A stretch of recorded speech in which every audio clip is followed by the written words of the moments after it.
There is a lesson, older than 2,000 years, that can make you almost impossible to manipulate. Most people never learn it. They spend their whole lives being pushed, guilted, and quietly controlled, and they never understand how it happens. But once you see it, you cannot unsee it. The tricks stop working, the pressure loses its grip, and your mind, at last, becomes your own. The old masters of China called it the still mind. Stay with me to the end, because the final principle is the one that changes everything. In a busy old town, there lived a young woman that everyone wanted something from.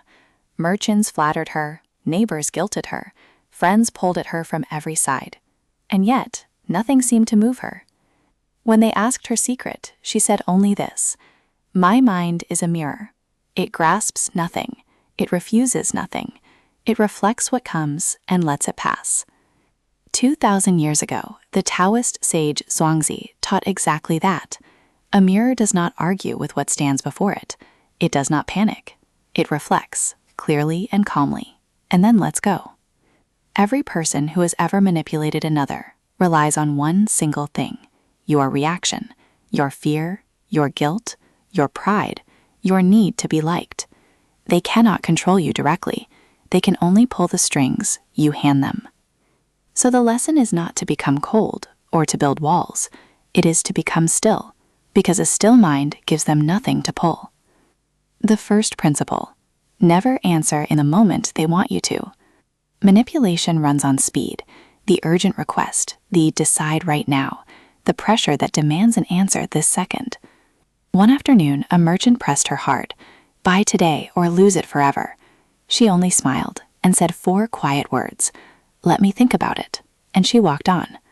In that pause, the spell broke, the emotion settled, and clarity returned. The one who controls the pause controls the conversation. The second principle: feel the emotion, but do not become it. When someone tries to make you afraid or angry, notice what stirs inside you. Name it quietly. This is fear. This is guilt. The moment you observe an emotion, you step outside of it. The manipulator wants you swept away by the wave. The still mind watches the wave from the shore. You can feel everything and still not be moved. The third principle, and this one is heavy: the person who does not need your approval cannot be bought by it. Flattery is a hook. Praise, offered to soften you before the ask, is a leash dressed as a gift. Lao Tzu wrote, "Care about what other people think, and you will always be their prisoner." When you stop hungering for approval, the flatterer has nothing left to offer, and the critic has nothing left to threaten. You become free. The fourth principle: you are not required to explain yourself. Manipulators love to interrogate. Why not? Give me one good reason. They pull you into defending yourself, because a person who is defending is a person who is already losing ground. She understood that no is a complete sentence. A calm, unbothered silence cannot be argued with. You owe no one a debate for your own boundaries. The fifth principle: judge what people do, not what they say. Words are cheap, and manipulators speak beautiful ones. Promises, apologies, sweet explanations offered again and again, while the behavior never changes. When someone shows you who they are, believe them the first time. The still mind listens with its eyes. Patterns never lie, even when people do. The sixth principle: feeling guilty does not mean you have done something wrong. Guilt is the favorite weapon of those who cannot control you any other way. After all I have done for you, if you truly cared, you would.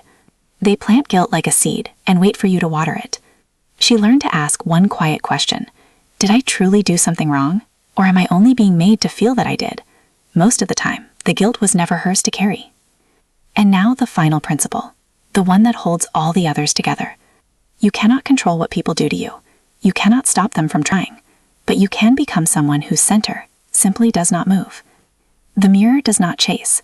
The mountain does not argue with the wind. The deep water is not disturbed by the storm upon its surface. This is the still mind, and it is not given to you. It is built, one calm choice at a time. The manipulator needs a reaction. Give them a reflection instead, and watch how quickly the games fall apart. So the next time someone tries to push you, guilt you, or flatter you into their plan, remember the woman with the quiet mind. Pause, observe, detach, and let it pass. The world is full of hands reaching for your strings. Starting today, there is nothing left for them to pull.